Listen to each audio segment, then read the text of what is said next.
오늘은 일단 이거 없으신 분 손 들어보셔. 마음속으로 갖고 계셔 이제. 마음속으로.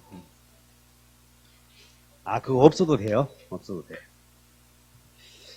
우리 지금 어디 배우냐면 부동산 거래와 관련된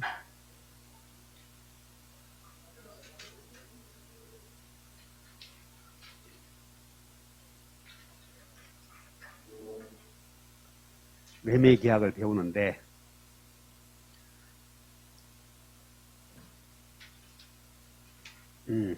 우리 지금 뭘 배우냐면 매매 계약을 배울 때 생기는 분쟁, 그래서 매매 계약이 체결이 되어서 그 효력이 생기려거든. 매매 계약의 구성 요소로 매도인, 매수인이라는 사람이 들어가 있고, 그 다음에 사람이 당사자가 계약서에 쓴 것, 이 목적이 뭐냐 그러면 그냥 무의식적으로 목적이다 하지 말고 계약서에 쓴 것을 목적이라고 이렇게 생각을 해줘야 돼요. 즉 추상적인 용어를 현실적으로 여러분들이 받아들여야 돼. 계약서에 쓴 것을 목적이라고 그래. 그 다음에 계약서에 쓰기 전에 의사표시 할 거 아니야. 그래서 의사표시 내용을 이렇게 담는 거예요. 순서대로 보면. 그래서 계약이 체결되어서 이제 유효가 되려거든 당사자 의사를 정할 때에 앞에 머리 따서 한다고 불만 갖지 말고 그 내가 처음에 설명해 주잖아. 그래서 두 번째 하는 거니까 이해 잘하셔. 주의를 기울여서 권리 능력이 있어야 되고, 두 번째는 분별력이 있어야 되고, 세 번째는 행위 능력이 있어야 된다. 그래서 당사자의 능력 3개 있어야 된다 배웠고, 그 다음에 계약서에 쓴 내용이 확정 가능해야 되고, 이행이 가능해야 되고, 법에 위반되어서는 안 되고, 사회적 타당성이 있어야 된다 해서 확가 적타 이렇게 배웠고, 오늘은 뭘 배우냐면 의사표시 요건을 배우는 거예요.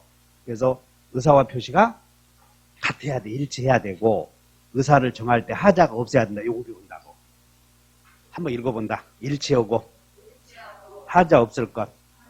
그러니까 여러분들 프린트는 보면 3단을 배우는 거야. 오늘 3단. 프린트를 보면 밑에서 올라가서 당사자, 목적, 의사표시 배우죠? 그래서 오늘은 3단을 배워. 자, 그러면 이제 오늘은 의사와 표시가 일치하지 않는 유형 중에 민법은 이게 효력요건을 갖춰야 되고, 효력요건이 결여되면 그 법률행위는 무효이거나 또는 취소하게 되면 무효가 된다. 둘 중에 하나라고 이렇게. 그래서 의사와 표시가 일치하지 않는 유형 중에 먼저 이렇게 요것만 한번 외워보고 가자고. 비진의 표시, 통정의 표시, 착오, 사기, 강박. 그러니까 효력만 먼저 외워보면 혼자서 한 거짓말을 비진의 표시라고 하는데, 자 한번 외워봅니다. 유무, 취취취. 이렇게 효력 배울 거라 그래요. 오늘은 유무, 취취취 이렇게.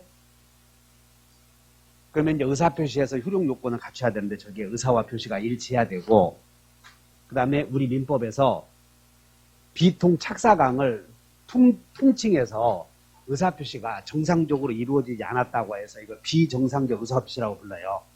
그럼 비정상적 의사표시에는 다시 여기 보면 비통 착사강이 있고, 그리고 효력은 일단 유무, 취취취를 배우고, 그 비진의 표시가 뭔지 이거 배우는 건데, 비진의 표시는 그냥 혼자서 한 거짓말을 비진의 표시라고 하는 거예요.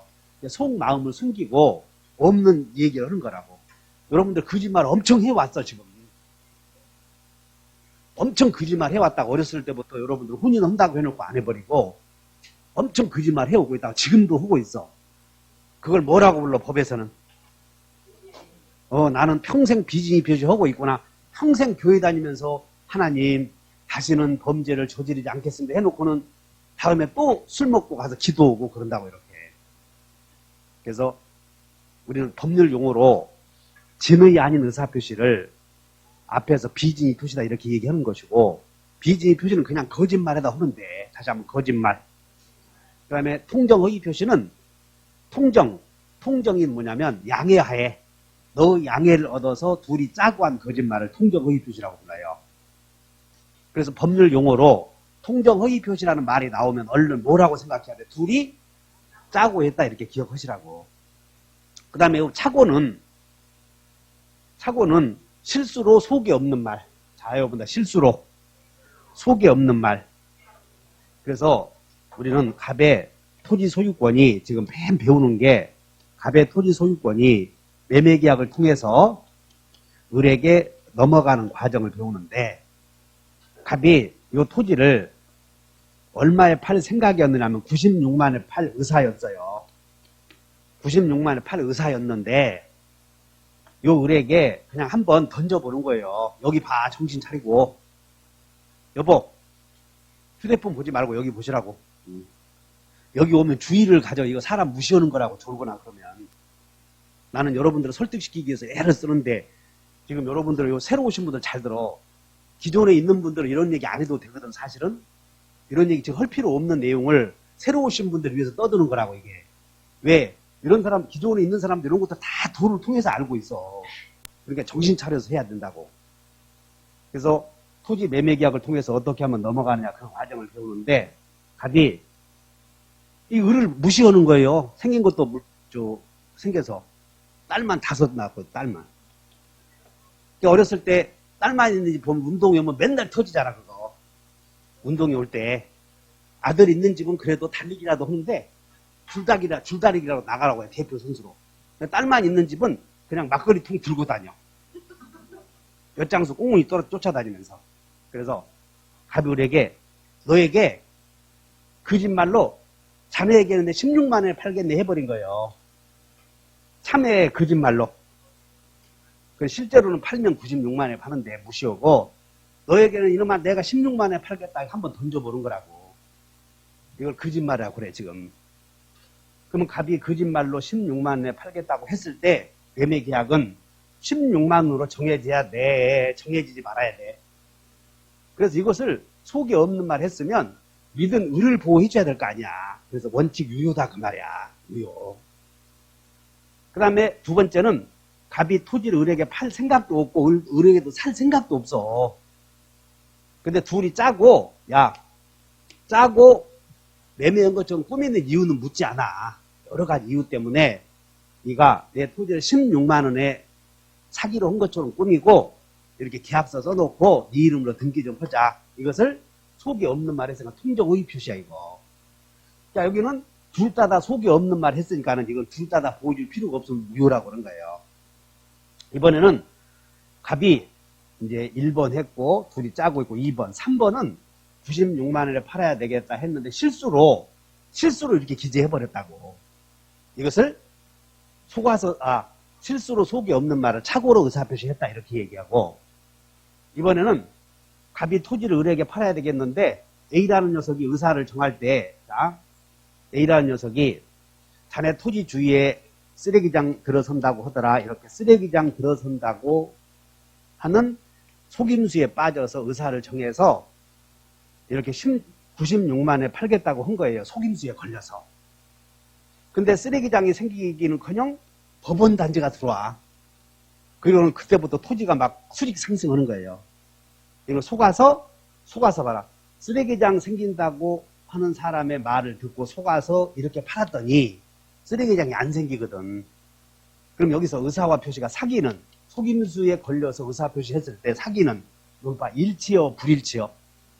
사기당해서 한 의사 표시는 속에 있는 말이다 이렇게 알고 계셔야 되고 그런데 96만 원에 팔아야 되겠다고 하는 의사를 정할 때 다른 사람의 속임수에 걸렸지? 이런 걸 의사를 정할 때 문제가 있다고 해서 다 같이 의사에 하자 이렇게 얘기한다는 것이야. 그 다음에 을이 너 그 토지 팔고 이사 안 가면 네 처 잡아간다. 그러니까 갑이 처 잡아간다고 협박하면 맨 헛짓만 해. 헛짓만. 중개사 공부하러 간 줄 알았더니 시어머니 꼴 보기 싫어서 간 거예요. 나중에 보니까. 명란이처럼 중개사 공부하러 와야 되는데 신랑한테 중개사 공부하러 간다고 해놓고는 보니까 진실은 시험 공부하러 가는 게 아니고 시어머니 꼴 보기 싫어서 간 거예요. 아니야? 아니야. 그래서 협박에 의해서 토지를 파는 경우를 강박이라고 그래. 강박. 자, 한번 외워본다. 비통착사강. 그러면 잘못됐지? 그래서 이것을 그냥 비정상적 의사표시라고 한다면 강의를 할 때 그래. 근데 강의를 할 때 시험에 이런 표현을 안 쓴다고 이렇게. 그러면 시험에서는 알고 한 거짓말 이렇게 안 쓰고 의사를 속마음을 의도적으로 숨기고 했다 이렇게 나와 법전에서는. 그래서 비진의 표시와 통정의 표시는 의사를 의도적으로 숨겼다고. 의도적으로. 그 다음에 착오는 의사를 의도적으로 숨긴 것이야 무의식적으로 숨겨진 것이야. 그 무의식적 흠결 이런 표현을 써 시험에서는. 착오는 의사의 무의식적 흠결에 해당한다 이렇게. 그럼 여러분들 요약집을 한번 펴보자. 페이지 펴면서 공부를 해. 지금 페이지 지금 몇 페이지 하고 있느냐 하면 15페이지를 한번 보셔. 15페이지 봤더니 거기에 진의 아닌 의사표시 나오죠? 박스에. 그 밑에 의의를 봤더니 뭐라고 하냐면 진의 아닌 의사표시는 의사의 의식적 흠결이다 이렇게 나오나요?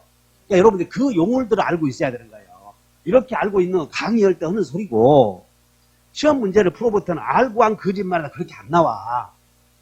그냥 의사의 의식적 흠결이다 이런 표현이 있으니까 이런 표현을 바꿀 수 있어야 된다는 거예요. 그럼 그것이 거부감이 들어오잖아. 그런 표현으로 바꾸는데 거부감이 들어오면 그만둬야 되는 거예요. 진짜야. 그 다음에 통정의 표시는 의사의 의식적 흠결이야 무의식적 흠결. 통정의 표시는 의식적인데 둘이 짜고 의도적으로 숨겼다 그런 얘기지. 착오는 의사의 의식적 무의식적 흠결. 무의식적 흠결. 그러면 사기 강박은 의사의 흠결이다 아니다. 사기 강박은 의사의 하자만 있었지 의사와 표시는 일치한다 이렇게 아셔야 돼. 아셨나?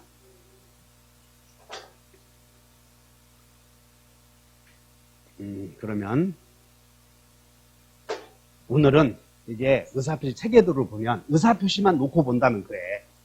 그래서 의사표시만 놓고 본다면 의사와 표시가 일치하고 자 해봅니다. 일치 무하자. 근데 이 의사와 표시가 일치하지 않고 하자 있는 의사표시에 사기나 강박이 있는데 여기 한번 봐. 사기 강박은 구조가 1층, 2층일 때 1층을 넘어서 2층이야 이거. 사기 강박은 일치는 하는 거예요. 일치하지 않는 거예요. 지금 구조도가. 여기 넘어서 여기 왔다는 거예요. 일치해야 되고 하자가 없어야 되는데 여기는 일단은 넘어서나 2층에서 하자가 있었다 이 말이야. 사기 강박은 의사와 표시는 일치하지 않아. 일치하는 거예요. 착오는 일치다 불일치다. 그렇게 먼저 그거 외워 놓으셔야 돼. 자, 그러면 왜 이런 걸 공부해야 되냐면 여기 한번 봐. 갑이 A의 사기에 걸려서 을에게 을의 보증을 쓰는데 A의 사기에 걸려서 을의 보증을 서. 지금 을이 보증서를 가져온 거야. 보증서에다가 서명 좀 해주시라고. 그래서 A의 사기에 걸려서 갑이 을의 보증서에 보증 서명을 하는데 갑의 생각은 신원보증 서류에 지금 서명한다 이렇게 생각을 했어. 갑은.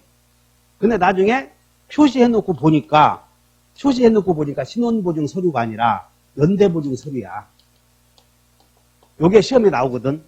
그럼 사기에 걸려서 갑이 을의 보증서에 서명을 하는데 신원보증 서류에 서명한다는 착각에 빠져서 연대보증 서류에 서명했대.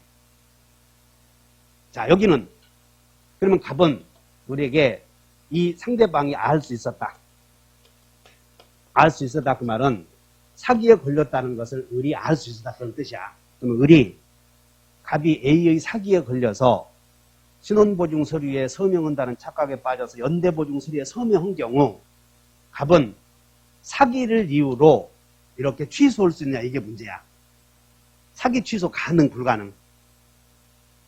그냥 여기서 일치 불일치를 먼저 보는 거예요.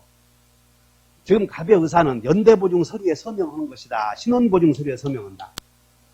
근데 표시는 일치요 불일치요? 사기요 사기 아니야. 이런 걸 눈으로 봐야 된다 그 말이야. 사기 강박은 목표적이 일치한다고 하잖아 이런 게. 여러분들이 사기 강박은 일치한다 이렇게 시험에 안 나와 절대. 이런 문제를 해결할 수 있는 능력을 키우기 위해서 일치하냐 불일치냐 따지는 거라고. 동의해? 지금 갑자기 눈이 또 당황하는 표정을 짓는 거 봐. 여러분들 17페이지로 넘어가 우선. 요약집 17페이지 봤더니 맨 우측 하단에 타 제도와의 경합에 양가로 5번을 봐. 맨 밑으로 내려와서 양가로 5번 봤더니 제3자의 사기에 의한 표시상의 착오 나오죠. 맨 밑에 양가로 5번 눈으로 그냥 내려와 봐. 타 제도와의 경합에서 찾았나? 크게 읽어본다. 시작. 그럼 이게 뭔 얘기냐면 이것이야. 제3자의 사기에 걸려서 갑이 표시를 잘한 거요? 실수한 거요? 그럼 이건 사기다, 사기가 아니다. 하수들은 제3자의 사기에 걸려서 요거 보면 안 된다는 거예요. 표시를 잘 했느냐 못했느냐 요거 봐줘야 돼. 근데 표시를 잘한 거요? 잘 못한 거요? 이건 사기요, 착오요. 박수. 그걸 알려고 일치한다, 불일치한다를 공부하는 거지. 무슨 사기는 일치한다, 그것 때문에 하는 게 아니라 이런 문제 해결 능력을 키우기 위해서 한다 아셔야 돼. 마지막이다. 어디? 따라서 이런 경우는 제3자의 사기에 걸려서 갑이 을에 신혼보증 서류에 서명한다는 착각에 빠져서 연대보증 서류에 서명한 경우에는 사기를 이유로 취소할 수 있다 그러면 틀렸다 그 말이야. 이런 경우는 사기가 아니니까. 아셨나? 그러면 새로 오신 분들도 아시겠지? 근데 만약에 똑같이 새로 오신 분들 중에서 모른다면 그 사람은 주의 의무 위반한 거예요. 알 수 있었는데도 불구하고 알 수 없었다는 거예요. 주의 의무 위반. 다시 해. 갑이 자기 토지를 얼마에 팔 생각이었냐면 A의 사기에 걸려서 1번 A의 사기에 걸려서 96만에 팔 생각이었는데 16만으로 표시했어. 1번. 2번 A의 사기에 걸려서 96만에 팔 생각으로 96만에 팔았어. 이렇게.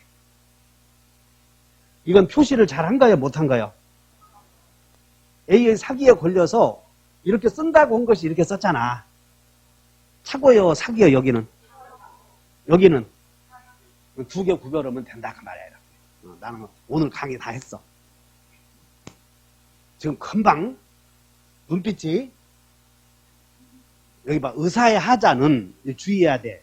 의사의 하자는 갑이 이 토지를 을에게 팔 때에 96만원에 팔아야 되겠다고 정확하게 의사를 결정하기 단계에서 제3자의 속임수가 개입이 돼.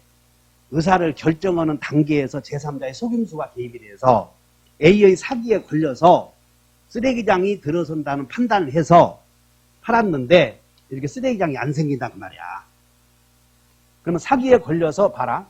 사기에 걸려서 제3자의 사기에 걸려서 쓰레기장이 들어온다는 판단을 해서 사기에 걸려서 그리고 얼마에 팔 생각이었어? 표시도. 그러면 사기당해서 의사표시 내가 막말로 이렇게 얘기해. 사기당한 놈은 몸까지 다 줘. 마음만 주어 몸도 줘. 꼭 그렇게 이 얘기해 알아. 사기당해 속아서 우리가 물건 살 때 사기당한 사람은 집까지 다 넘겨줘 버리잖아. 속에 있는 얘기를 해, 없는 얘기를 해. 다시 사기당한 사람은 속에 있는 말에, 속에 없는 말에. 사기당한 사람은 속에 있는 말에, 없는 말에. 그렇게 해서 일치한다 하면 되는 거예요. 여기 일치요, 불일치요? 자, 그러면 이제 여기서 요거 주의하셔야 돼. 제3자의 사기에 의해서 신혼보증 서류에 서명한다는 착각에 빠져서 연대보증 서류에 서명했다. 이게 판례인데 이렇게 안 내고 그냥 이렇게 내는 경우도 있어. 시험이. 제3자의 사기에 걸려서 표시를 잘했어, 잘못했어. 이런 걸 표시상의 착오라고 그래. 그러면 제3자의 사기에 걸려서 표시상의 착오에 빠진 경우에는 갑은 착오나 사기를 선택할 수 있다. 그러면 맞아, 틀려? 이건 사기 아니요. 이건 착오지. 선택하면 안 된다니까. 이런 것들 주의하셔. 마음속에 잡아둬야 돼요. 자, 그러면 지금부터 이제 비진이 표시부터 들어가는데 그 17페이지에 여러분들 그 14페이지를 한번 보자. 14페이지에 가서 우리가 여기서 의사와 표시가 일치하지 않는 경우에 공통적 특징을 보면 자, 한번 외워본다. 비통 착사강 유무 취취치. 그러니까 비진이 표시는 원칙이 유효이고 상대방이 알았거나 알 수 있어서 무효이고, 통정허위 표시는 애초부터 무효이고, 착오를 이유로 취소하면 무효이고, 사기를 이유로 취소하면 무효이고, 강박을 이유로 한 범죄를 취소하면 무효라는 공통점이 있어. 그럼 이때 무효는 이미 우리는 일부가 무효이면 전부를 무효로 한다. 다 같이 전전세, 다시 전전세 부과, 취사철의 손절. 그래서 우리는 제3자 보호와 관련하여 의사표시에서 무효가 되면 그 무효는 상대적 무효가 돼. 공통점이. 그래서 비통착사강에 의해서 무효가 되면 절대적이다, 상대적이다. 그럼 상대적이다 그 말은 상대방에게만 무효이고 제3자에게는 유효이다 그런 뜻이야. 그래서 공통점이 여기에 유무 취취죄, 만약에 여러분들이 사기당해서 소송을 한번 제기했다고 봐. 사기당해서 소송을 제기했을 때 판사가 지금 다 법정 다 판사 배당해놓고 내일 나오라고 했더니 가서 뭐라고 하냐면 나 사기당해서 소송 제기했으니까 취소로 왔어. 그러면 그래서 1번 봐. 1번의 양가로 1번에 우리가 배우는 여기 유무 취취라는 이 효력은 양가로 1번에 가족법상의 행위나 공법상의 행위나 소송상의 행위에는 그 적용이 없다. 이 공통적인 특징이야 이게. 그래서 만약에 여기서 착오로 소송을 제기한 사람은 취소할 수 있다. 그러면 틀려 이런 것들이. 사기당해서 소송을 제기한 행위는 취소할 수 있다. 그러면 마저 틀려. 그런 얘기다. 그래서 1번 가족법상 행위나 공법상 행위나 소송상 행위에는 지금 이런 일반적인 효력에 관한 규정이 유무취취라는 이 효력이 적용되지 않는다. 이렇게 이해해 놓아. 뭔 얘기인지 아셨어? 여러분들 사기당해서 혼인했으면 그거 무효로 가야 돼. 취소해야 돼. 그건 가족법에 따로 정해져 있다 그 말이야. 가족법에. 그 다음에 2번. 1번 봐. 1번에 공무원이 일괄 사표를 제출했대. 거짓말로. 그럼 여기 봐. 공무원이 일괄 사표를 제출했을 때 국가가 알았거나 알 수 있었다면 그걸 무효로 해야 되느냐?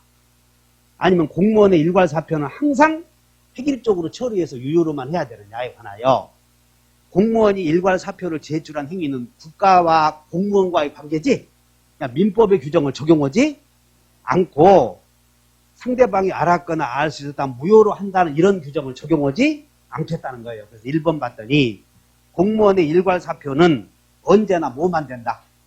유효만 된다 그 말이에요. 유효만 1번. 2번 착오 소송은 취소할 수 없다. 사기 소송은 취소할 수 없다. 이게 공통적인 특징을 먼저 배우고 가는 거예요. 그 다음에 여기 비통착사강의 효력은 제3자와의 관계에서는 절대적이다, 상대적이다. 그래서 무효가 되었더라도 이 상대적 무효는 니네들 두 사람 사이에서만 무효이고 제3자에게는 유효로 다루어진다 그런 뜻이야.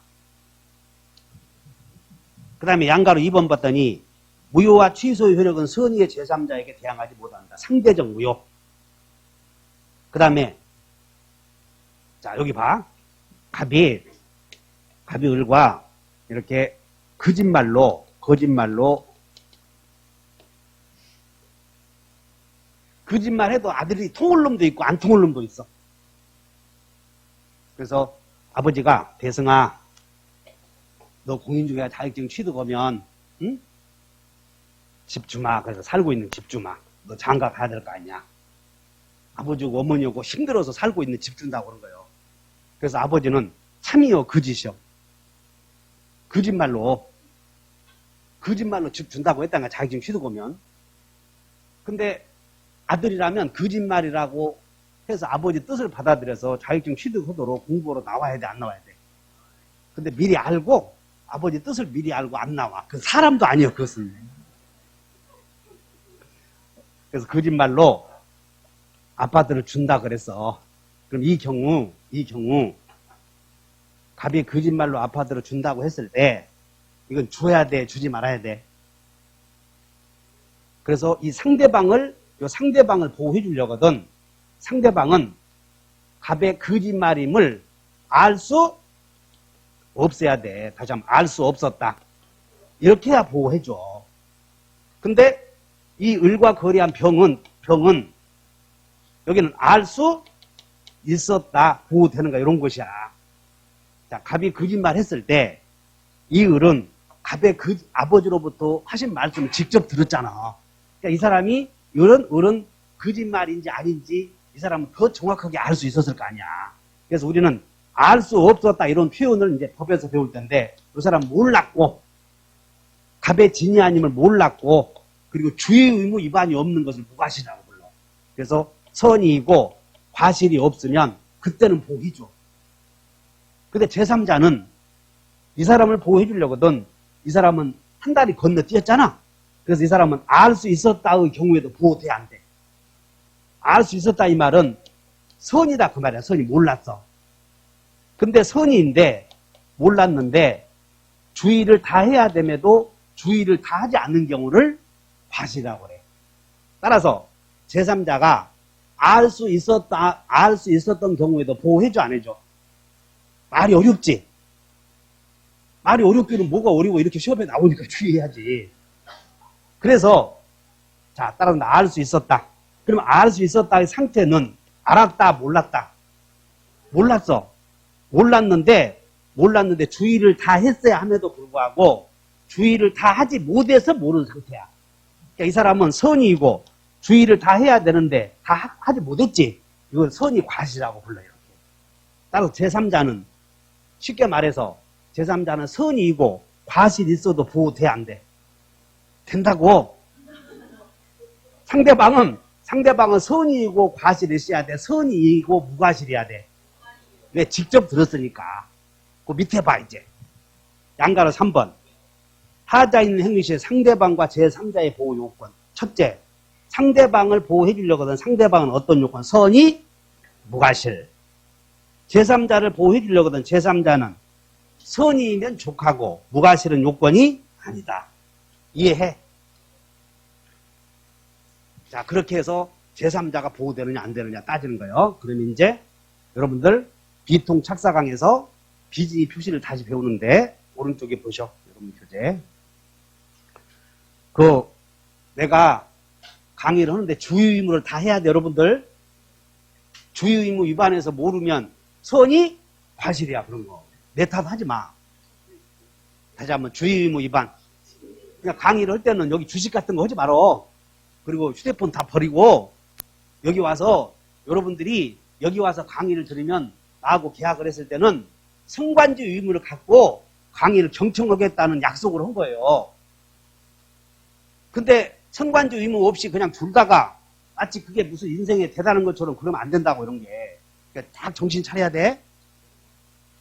자, 그러면 이제 15페이지에 비진의 표시와 통정의 표시 비교가 있어요. 그럼 비진의 표시는 아까 법전에 이렇게 돼 있어. 다 같이 진의 아닌 의사 표시. 그래서 진의 아닌 의사 표시를 강의할 때는 앞에 비자를 앞으로 빼서 비진의 표시다 한 거예요.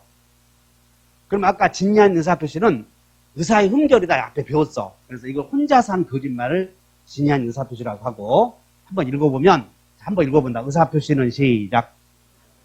표의자가 다시 시작. 그래서 표의자가 의사표시 하는 사람이 진이 아니라는 것을 알고 했어도 효력이 있다 그 말은 무효다 유효다. 유효다 그 말은 내가 거짓말이라는 거 알고 했어도 효력이 있다 그 말 주어야 된다 그런 얘기야. 그 전형적인 사례가 갑이 아파트를 거짓말로 의사에 없이 증여 이렇게 표현이 나와. 증여 의사 없이 이런 표현이 나온다고 항상. 증여의 의사 없이 증여한다고 했다. 계약이 체결되었다 그런 뜻이야. 그러면 증여한다고 했을 때 원칙은 유효요 무효요? 유효. 그러나 이렇게 돼요. 그러나 상대방이 표의자의 진이 아니면 알았거나 알았다 이 말을 악이다 이런 말을 써. 알았다. 알았다 이 말을 뭐다? 악이. 그러면 알 수 있었다 이 말이 자주 나오거나 알 수 있었다. 앞으로. 그럼 알 수 있었다 그 말은 몰랐다 그런 뜻이야. 근데 어떤 사실을 아는 걸 악이라고 하고 어떤 사실을 모르는 심리 상태를 선이라고 하는데 알 수 있다 그 말은 선의 이지만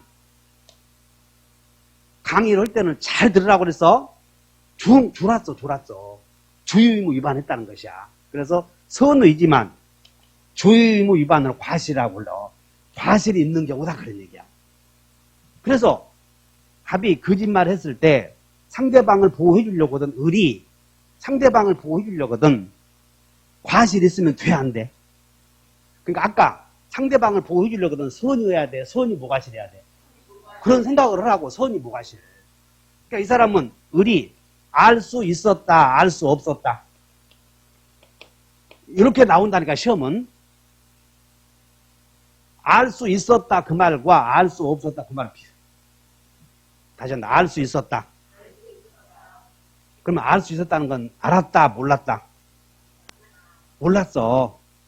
근데 알 수 있었다는 얘기는 주의를 다 했다면 알아야 하는데 몰란 상태를 가리켜. 알 수 있었다 그 말은 선이 과실이요. 따라서 을이 알 수 없었다 하면 이 사람이 선이 무과실이면 그러면 이게 못이 되고 유효다 그 말이야. 그러나 알 수 있었다 이런 표현이 나오면 알 수 있었다는 말은 선이 이거 뭐라는 거예요? 그냥 과실이 있으면 보호해줄 필요 없지? 무효다 그 말이에요. 이렇게 이런 표현을 주의하셔야 돼. 그러면 알 수 있었다 이 말만 갖고 따져도 되지 알았거나 이거 볼 필요도 없는 거예요. 알고 있는 상태는 당연히 보호해줄 필요 없어. 그래서 알 수 있었다 알 수 없었다 잘 기억해. 알 수 없었다 알 수 있었다. 그럼 알 수 있었다는 어떻게 표현해야 돼? 바꿔서 선이 과실. 알 수 없었다는 어떻게 표현해야 돼? 선이 무과실. 이렇게 표현을 바꿔야 되는 거예요. 이해 가셨냐고? 그럼 여기서 보자. 을이 갑이 비진이로 증여한다고 했을 때 을이 선이이고 무과실이면 유효니까 이 을과 우리는 항상 거래한 병, 을과 거래한 병이 갑을 간의 증여가 유효라면 병은 소유권 있는 자와 거래한 병은 선의하기 문제 삼을 필요가 없는 거예요. 삼을 필요 없지. 근데 뭐라고 됐냐면 조문에 전항의 무효는 이렇게 나왔어. 무효는 여기서 유효인 경우를 묻는 게 아니고 여기서 비진이 표시가 알 수 있는 무효로 한다 했을 때 무효가 되었을 때는 그 얘기야. 전항의 무효는 선의의 제3자에게는 대항하지 못하다. 이 말은 제3자가 선의이면 이 무효가 무효여 유효로 다루어져. 이런 걸 상대적 무효라고 한다니까. 지금 여기서 갑을 간에 상대방이 알 수 있었다. 선의 과실은 무효야 지방. 근데 병이 선의인 경우는 이게 무효여 유효로 다루어져. 그래서 두 사람 사이에서만 무효이고 제3자에게는 유효인 것으로 다루어지는 그런 무효를 상대적 무효라고 한다 그런 얘기야. 이해 갔나? 그럼 이 사람을 제3자를 보호해 주려거든. 제3자는 선이이면 돼. 선이이고 무과실해야 돼. 그러면 선이이고 과실이 있어도 보호해줘 안 해줘? 그러므로 제3자가 알 수 있었다면 보호해줘 안 해줘? 해준다니까. 이렇게 표현 나오면 제3자가 갑의 비진임을 알 수 있었다 하더라도 제3자는 적법하게 권리를 취득한다. 이렇게 나와 시험이.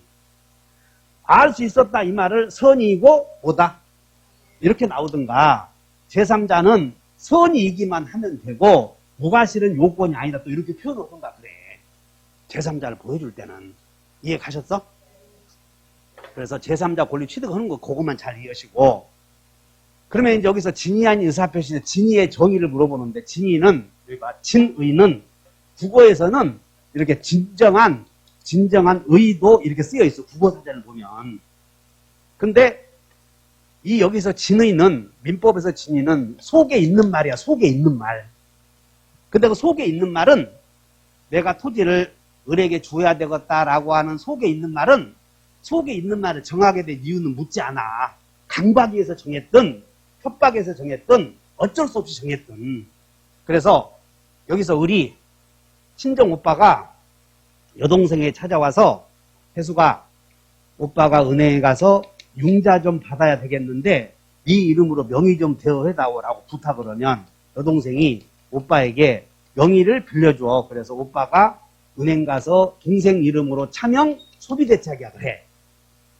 그럼 이때 친정 오빠가 찾아와서 명의 좀 빌려달라고 그러면 여동생은 기분이 좋아 안 좋아? 안 좋지만 빌려는 줘 안 줘? 그래서 이때 명의 대여는 진정한 바람은 아니었지만 빌려줄 생각은 있는 것이다 그 말이야. 그래서 진의 아닌 의사표시에서 진의의 정의를 진정한 바람이다 이런 표현이 나오면 맞아 틀려? 이렇게 나오면 틀렸고 그냥 생각이냐 아니냐 이것만 따진다는 거예요. 빌려줄 생각 있느냐 없느냐만 따지는 거지 진정한 의도가 있느냐 없느냐는 문제 삼지 않는다는 거예요. 그래서 맨 위에 15페이지에 진의 아닌 의사표시에서 동그라미 1번 봤더니 진의의 의미는 뭐라고 돼 있냐면 진바 아니다 이렇게만 써놨잖아 지금 요약집에. 다시 한번 진의는 그러니까 여러분들 처음 오신 분들은 진바 아니다 그 말 아시겠어? 뭔 얘기인지? 아 내가 금방 진정한 바람이 아니다 했잖아 시방. 아 주의 의무 좀 기울이죠 좀. 진정한 바람이요 생각이요. 그럼 거기다가 오른쪽에 이제 강조해서 자 이거보다 진바 아니다. 근데 그렇게 해서 외워놓고 가는 거예요. 진의는 바람이요 바람이 아니야. 생각이다 이렇게. 정리됐나? 그럼 그에 관련된 판례를 알면 돼. 그러다 보니까 2번 봐. 협박에 의해서 증여했대. 협박. 협박당해서 증여한 것은 강박에서 증여한 것은 진정한 바람은 아니지만 증여의 의사는 있잖아. 그래서 이것은 진이요 비진이요. 그렇게 판례를 공부하는 거예요. 진이다 이렇게. 그 다음에 3번 명의대여 나오나? 명의대여와 그에 따른 차명 소비대차 여동생이 명의를 빌려주어서 여동생 이름으로 계약을 해. 그러면 어쩔 수 없이 명의를 빌려주어서도 참여 그짓이요. 그냥 소비대차는 유효야 무효야? 유효. 그런데 오른쪽에 통정허위 표시에 바로 통정허위 표시 오른쪽을 봤더니 명의대여와 대출약정 보이나? 그래서 거기에 은행의 못이 보이면 오른쪽에 그 양해에다 동그라미 쳐 양해 이렇게. 그래서 여기서 한번 보셔. 오빠가 여동생에게 와서 명의 좀 빌려달라고 해서 여동생이 명의를 대여해 주었어. 어쩔 수 없이. 기분 좋아서 어쩔 수 없이. 그럼 명의 대여에 따른 의뢰 이름으로 차명 소비대차 계약을 해. 오빠가 대리인으로. 알아들었나? 그럼 돈은 이렇게 받아가잖아. 그리고 나중에 우리 오빠가 돈을 못 갚으면 지 이름으로 차용증 써주었으니까 자기가 책임져야 돼. 근데 이번에는 한 번 더 와서 이제 한 번 대여해도 또 한 번 온 거예요. 그래서 여동생이 나는 이제는 못한다고 그래. 그러자 오빠가 네가 명의만 대여해주는 것이고 은행이 너에게 책임을 묻지 않겠다고 하는 각서를 써주었다. 그래서 여동생이 가서 보니까 은행 지점장이 너는 절대 책임 안 물어. 너는 그냥 계약서만 써주면 돼. 해서 은행이 여동생에게 책임을 묻겠다, 묻지 않겠다. 책임을 묻지 않겠다는 따른 양해하에. 양해하에 지금 갑이 의뢰 이름으로 계약서를 쓰잖아, 지금. 요거는 통정허위 표시로서 무엇이 돼? 무효. 그래서 은행은 명의를 대여해준 여동생의 책임을 물어야 돼. 진정한, 오빠에게 물어야 돼. 여기는 무효다. 그 말을 통정허위 표시가. 그러니까는 똑같은 소비대차 계약이 나오면 차명 소비대차가 나와, 차명. 다른 사람의 이름을 빌려서 소비대차를 다 차명.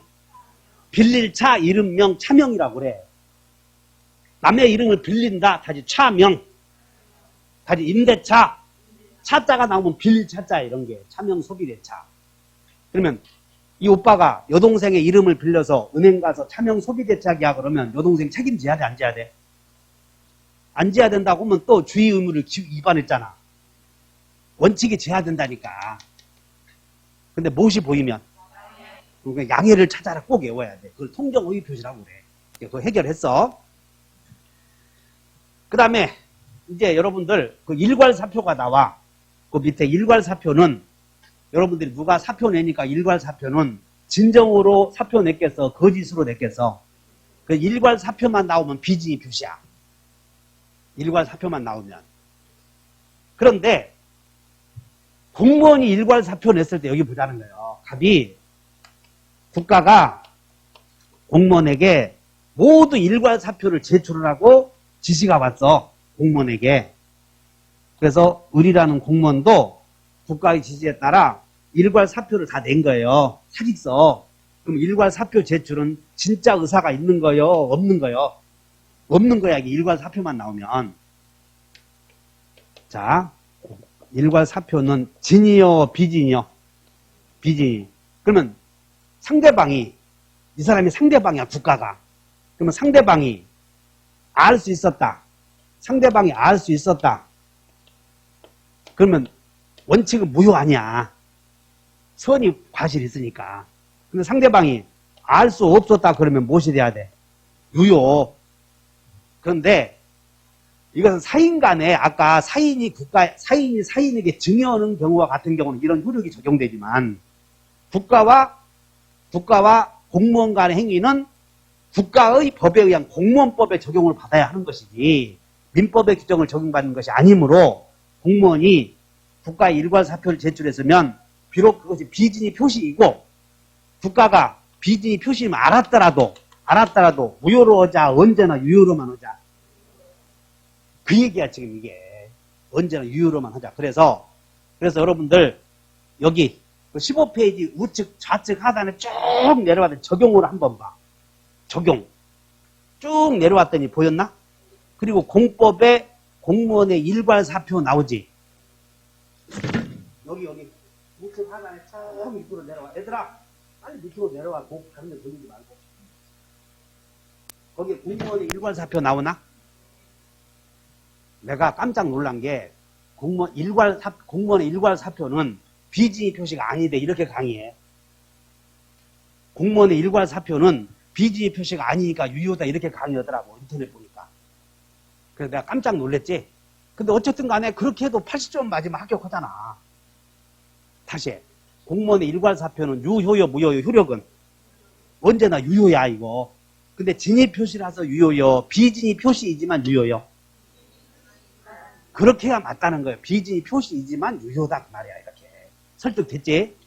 그렇게 해결하고 가자고 그러면 이제 비진이 표시 이렇게 맞춰버려 그래서 비진이 표시는 첫째 진의 아닌 의사표시의 진의는 바램이다 생각이다 진바 아니다 그러면 진바 아니다 이걸 가지고 밑에 사례가 나오면 어쩔 수 없는 명의 대어는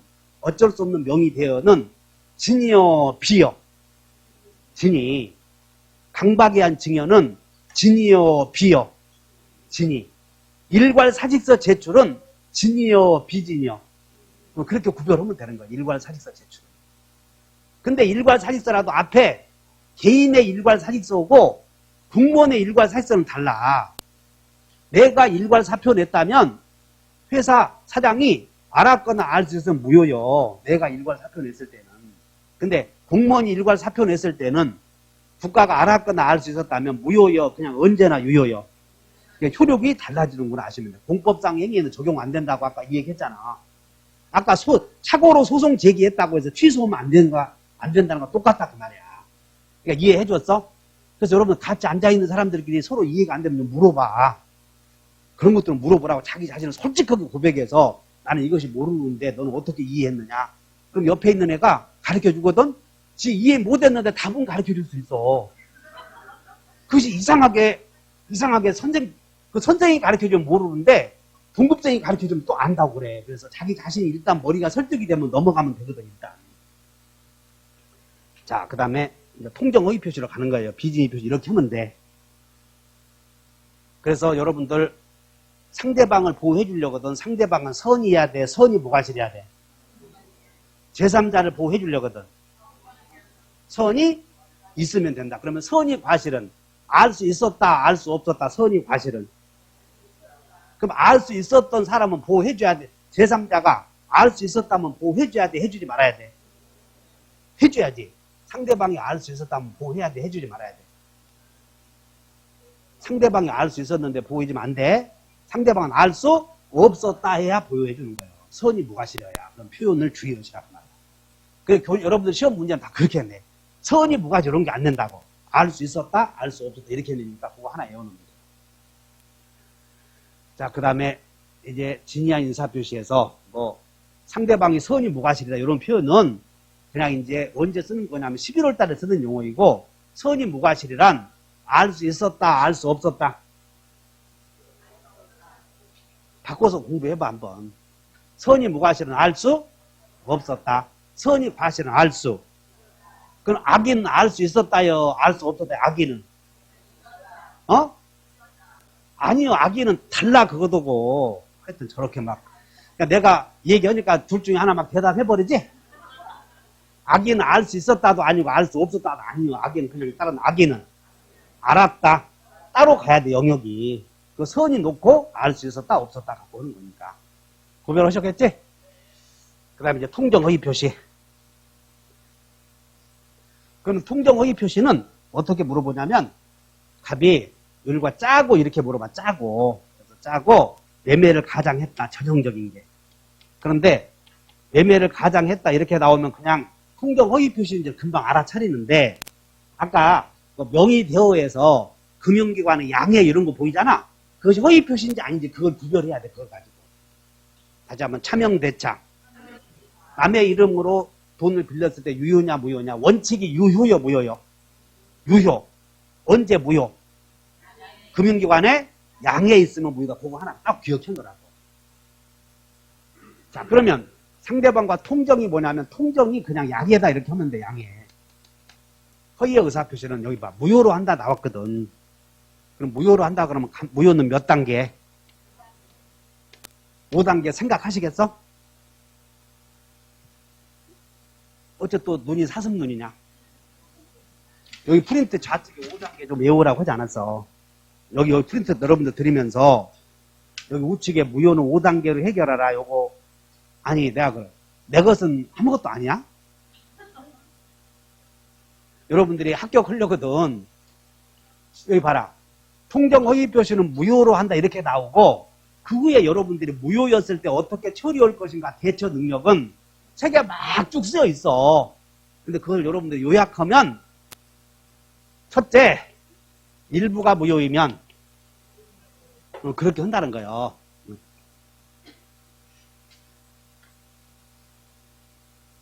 그냥 강의하려거든. 모르는 사람은 눈치 봐서 강의 못 오겠어 진짜. 눈치 보여. 근데 눈치 안 본다. 자, 여러분들 통정허위 표시는 유효로 한다, 무효로 한다. 무효로 한다 그러면 이렇게 외워야 되다. 일부가 무효이면 그냥 통정허위 표시의 일부가 무효이면 나머지라도 유효로 한다. 전부를 무효로 한다. 전부를 무효로 해. 두 번째는 통정허위 표시가 무효인 경우에도 무효행위 전환에 의해서 다른 행위로서 유효가 될 수 있다. 이렇게 외워놔야 된다니까. 똑같이 이런 사례가 나오니까. 통정허위 표시는 두 사람 사이에서는 무효이지만 무효행위 전환에 의해서 다른 행위로서 유효가 될 수 있다. 그럼 오해해야 되는 거예요. 자, 통정허위 표시는 당사자 사이에서는 확정 무효이지만 추인하면 새로운 행위로서 유효가 될 수 있다. 이렇게 물어본다고. 추인하면 소급해서 유효요? 그때부터 유효야? 그때부터 새로운 행위로서 유효가 된다. 그런 얘기야지. 어디? 저 페이지 지금 몇 페이지 하고 있느냐면 27페이지. 요약집 27페이지 펴보시면 거기 양가로 2번 밭 빨리 펴셔. 요약집. 요약집 펴셔. 그럼 빨리 펴야 돼.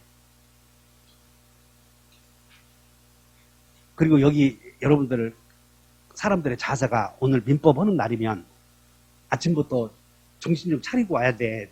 관상건성 와야 돼. 오니까 학교론 책 갖고 오거나 그러면 사람이냐 그런 게. 그래서 요약집 왔더니 학교론 책 갖고 왔다는 얘기는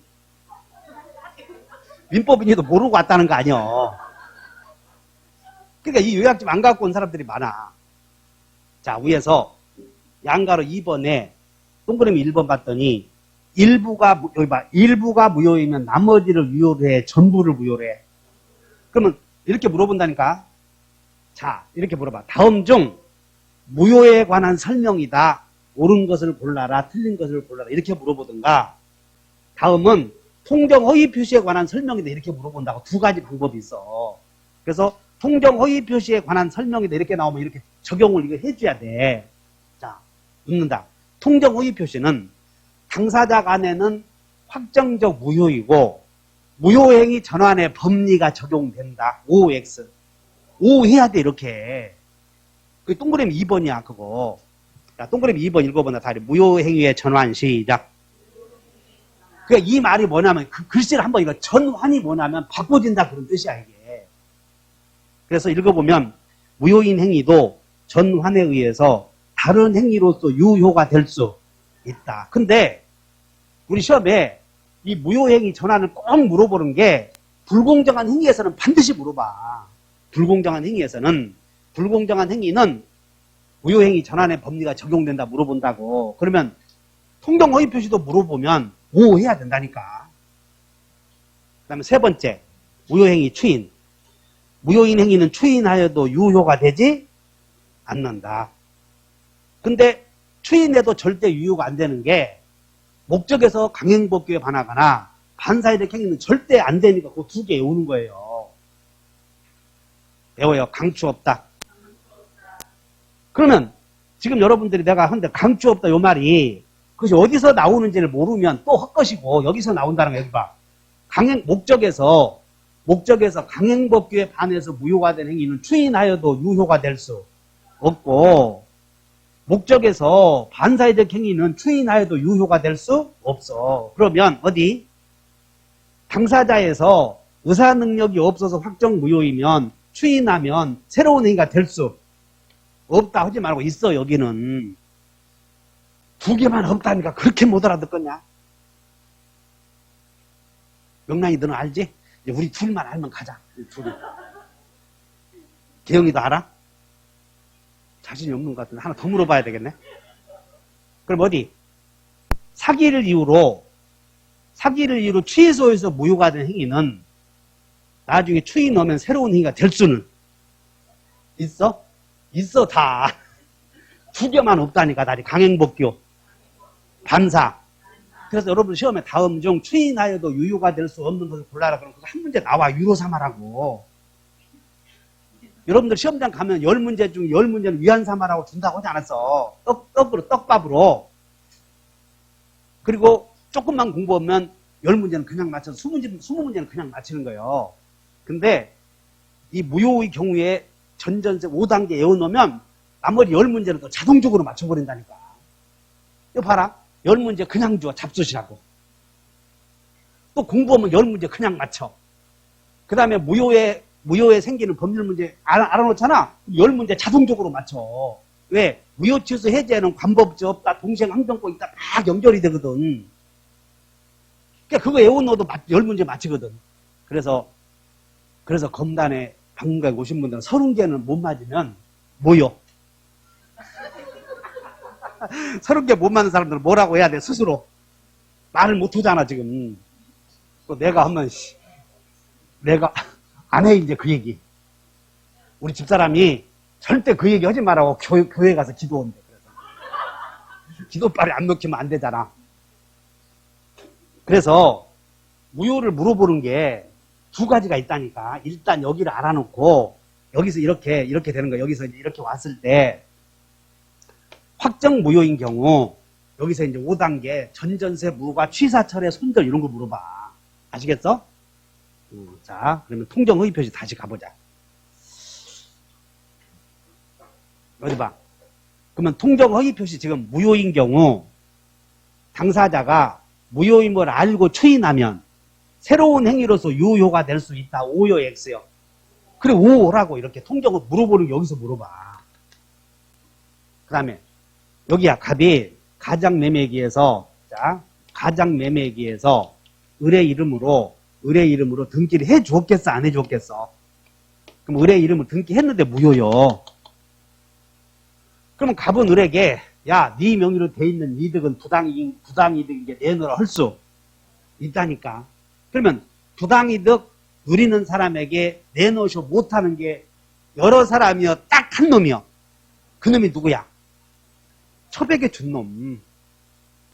딱 하나만 못 한다니까요. 여기서 막 있잖아요. 골라라 했을 때 부당이득 청구 못 오는 사람이 당사자에서 나와, 목적에서 나와, 의사표시에서 나와. 모르는구나. 그러면 오빠가 다시 해줄게. 여기서 반사회적 행위자만 반환 청구 못 하잖아. 반사회적 행위자만. 그러니까 여러분들 소속을 잘 봐. 소속 여기. 여러분들 뿌리. 여기 뿌리 밑에 당사자 목적 의사표시 있잖아 지금. 그게 보여 안 보여? 당사자 목적 의사표시 3단계에서 목적에서 나와 2단계에서 구별해야 돼.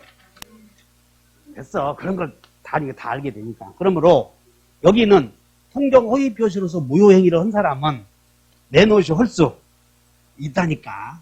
이게 2단계. 자, 요건다. 소유자는 무효 등기 명의인에게 물부손 있다. 물청 있어 지금. 근데 3단계는 우리가 이렇게 된다고 하지 않았냐. 가불간에 법률행위 맺으면 당사자가 있고 또 당사자에 항상 누가 등장하냐면 채권자가 등장을 해. 그 다음에 이 사람과 거래한 제3자가 꼭 나온다니까 이렇게. 그럼 여기서 갑은 가장매매를 했는데 가장매매 하게 된 이유는 묻지 않아. 여러 가지 이유가 있는데 이렇게 등기해 놓은 거예요.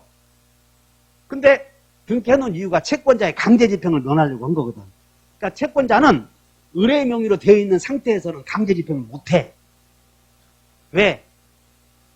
A는 의뢰에게는 아무런 권리 의무가 없잖아. 그러니까 이대로 놔둬야 돼. 되돌려 나와야 돼. 그래서 채권자 A가 어떻게 하냐면 판사님 의뢰 명의로 되어 있는 거 무효니까 3번 등기 목적 2번 말소 해놓고 이렇게 좀 해주시오 라고 이 사람이 갑을 대위한다니까. 다시 한번 채권자가 갑의 물부손을 대위한다. 그게 몇 단계요? 또 2단계, 3단계 이제. 그 3단계 한번 보자. 3단계가 3번 나왔지 번호? 한번 읽어본다. 소유자의 채권자. 그래서 소유자의 채권자가 이 소유자의 물부손을 대위하는가 물어본다고. 됐나?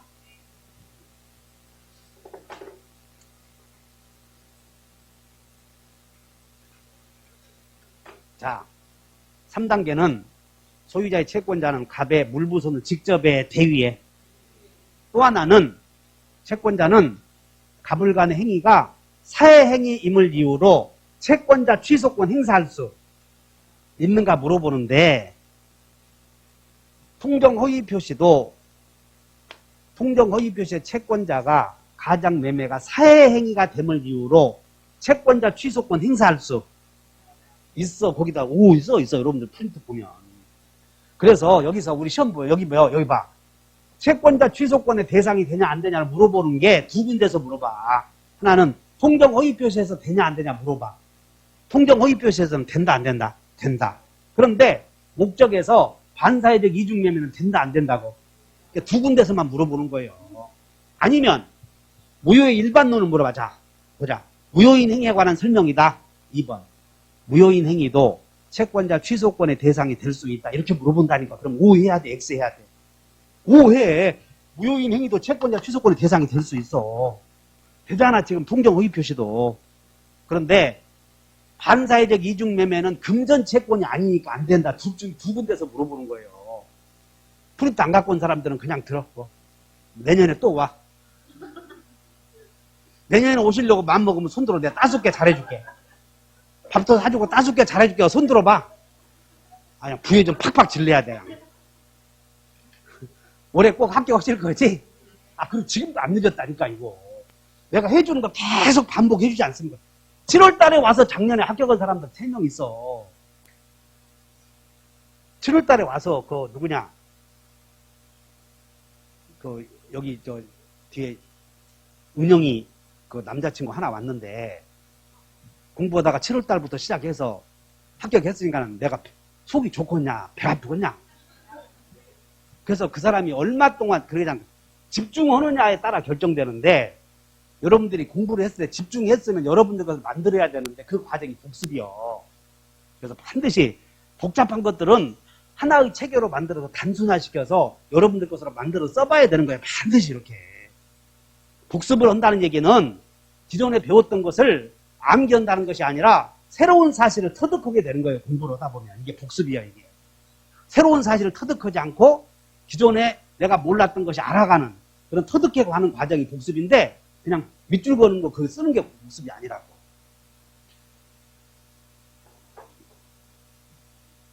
그 다음에 여기 통정허위 표시는 통정허위 표시도 취소할 수 있겠어 없겠어? 만약에 통정허위 표시가 제한 능력자가 했다면 취소할 수 있어. 통정허위 표시도 채권자 취소권의 대상이 될 수 있어. 통정허위 표시는 철회할 수 있다. 이거 여기서 물어봐 철회 여부를. 근데 이유는 내가 설명해봐야 설득이 안 될 테니까 내가 안 겠어. 해지는 돼 안 돼? 해지하냐 안 하냐? 무효는 해지 못해.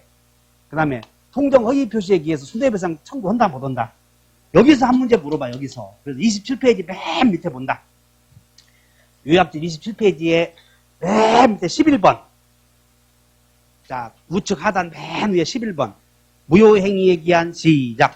무효행위에 기한 법률 효과를 침해하는 것처럼 보이는 채무불이행이 있는 경우 손해배상을 청구할 수? 이게 여러분들 사건이 어떤 사건이냐면 간단하게 설명해 줄게요. 이봐. 갑이 을과 가장매매하면서 빨리 을의 명의로 이렇게 등기해야 될 거 아니야.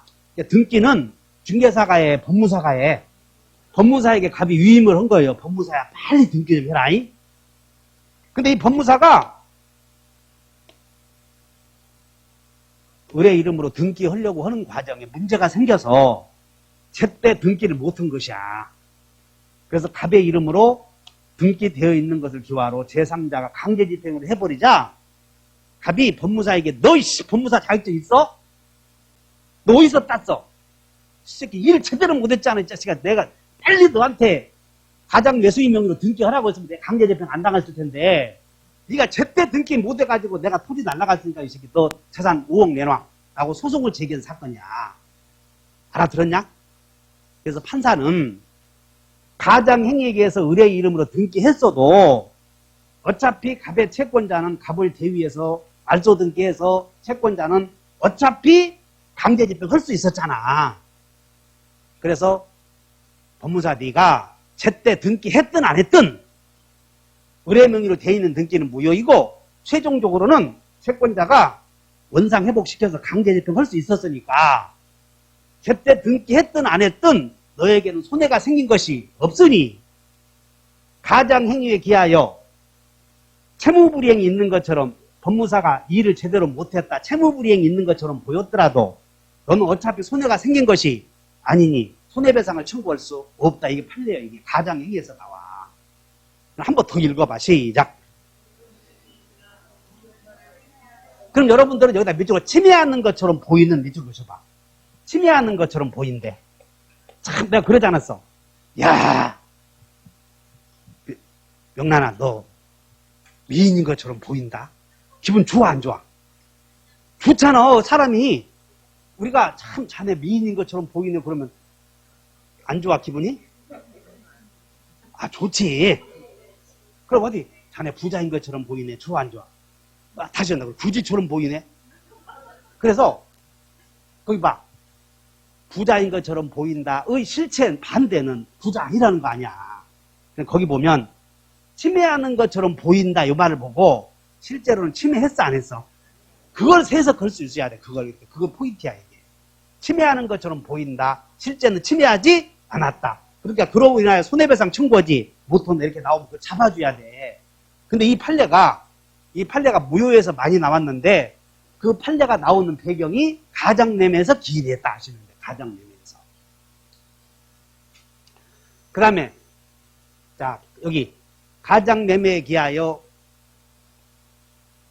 채무불이행이 있는 것처럼 보이는 경우에도 또는 위법행위가 있는 것처럼 보인다 하더라도 가장매도에 있는 제3자에게 손해배상 청구하지 못한다. 여기서 손해배상 물어봐. 그 다음에 가장매매는 절대적 무효다, 상대적 무효다. 제3자에게는 유효로 다루어진다. 이제 그거 배우자고 쉬었다 합시다.